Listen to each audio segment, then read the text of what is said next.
लालू भैया जिंदाबाद जिंदाबाद जिंदाबाद, भारत छाप जिंदाबाद जिंदाबाद जिंदाबाद। क्यों पड़े हो चक्कर में, कोई नहीं है टक्कर में, पंचायत चुनाव का यही नारा विकसित हो हर गाँव हमारा। बिंदा पंचायत के जनता जिंदाबाद जिंदाबाद जिंदाबाद। Recording by खुशहाली म्यूजिक स्टूडियो। बिंदा पंचायत के मुखिया लालू भैया के बनाई हो, बिंदा पंचायत के मुखिया लालू भैया के बनाई हो। तबरस छपनी साना पर बाटाना दवाई हो, तबरस छपनी साना पर बाटाना दवाई हो। केतनो बहा कैथुन विरोधियन के झांसा में न आई हो, केतनो बहा कैथुन विरोधियन के झांसा में न आई हो। तबरस छपनी सानामा पर बाटाना दवाई हो, तबरस छपनी सानामा पर बाटाना दवाई हो। लालू भैया जिंदाबाद जिंदाबाद जिंदाबाद, भारत छाप जिंदाबाद जिंदाबाद जिंदाबाद। क्यों पड़े हो चक्कर में, कोई नहीं है टक्कर में, पंचायत चुनाव का यही नारा विकसित हो हर गाँव हमारा। बिंदा पंचायत के जनता जिंदाबाद जिंदाबाद जिंदाबाद। Recording by खुशहाली म्यूजिक स्टूडियो। शिक्षित उम्मीदवार हाथी न राखा विश्वास जी, बिंदा पंचायतवा में करथुन विकास जी, करथुन विकास जी। शिक्षित उम्मीदवार हाथी न राखा विश्वास जी, बिंदा पंचायतवा में करथुन विकास जी। हमर लालू भैया के अब की सपना पूराई हो, बिंदा पंचायत के मुखिया लालू भैया के बनाई हो।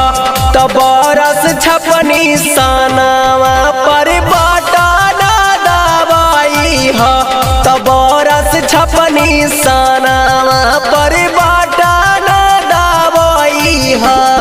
लालू भैया जिंदाबाद जिंदाबाद जिंदाबाद, भारत छाप जिंदाबाद जिंदाबाद जिंदाबाद। क्यों पड़े हो चक्कर में, कोई नहीं है टक्कर में, पंचायत चुनाव का यही नारा विकसित हो हर गाँव हमारा। बिंदा पंचायत के जनता जिंदाबाद जिंदाबाद जिंदाबाद। Recording by खुशहाली म्यूजिक स्टूडियो।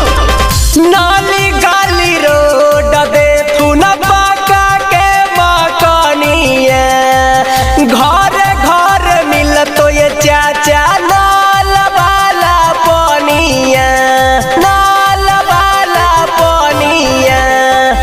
नाली गाली रोड देखू न पाका के मकानिया, घर घर मिलतो ये चाची नाल वाला पानिया।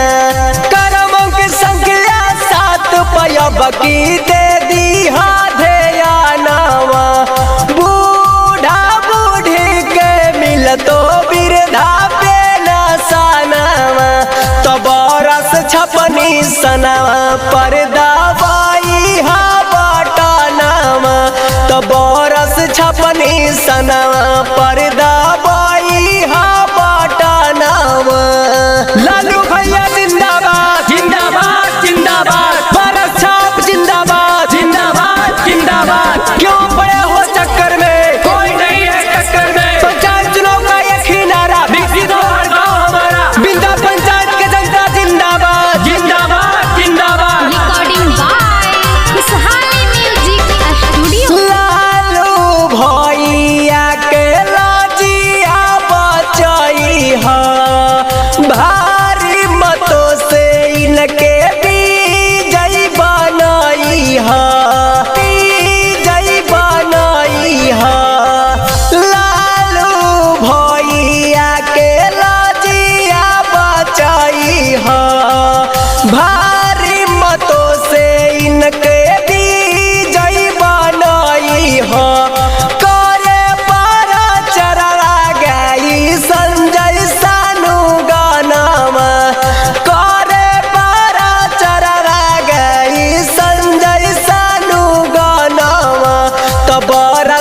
छपनी सनवा पर्दा बाई हा बटनवा तो बरस छपनी सनवा पर्दा बाई हा बटनवा।